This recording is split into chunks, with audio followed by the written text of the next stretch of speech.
this could be why God is not listening, or you think God is not listening to your prayer.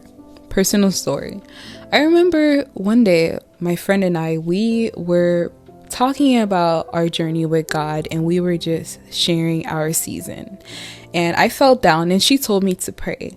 At that time, I was reading a book by a famous Christian author who is really good in the prophetic and praying. And so she told me to pray about my situation.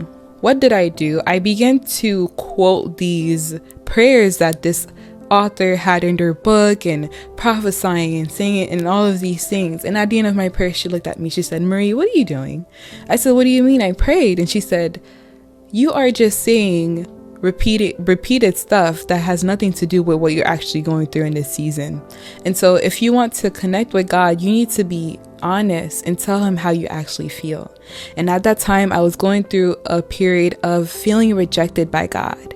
And y'all, when I told God, I felt like you rejected me. I felt like you weren't there for me. I started bawling and crying, and all of these things started coming out that I couldn't say before. And so pray what is actually on your heart. If you're feeling like in this season you can't connect with God, or it's just that fire is not there anymore, have you just been following a routine religion, or have you actually been being vulnerable and honest and letting God get into those stuff that he actually wants to deal with?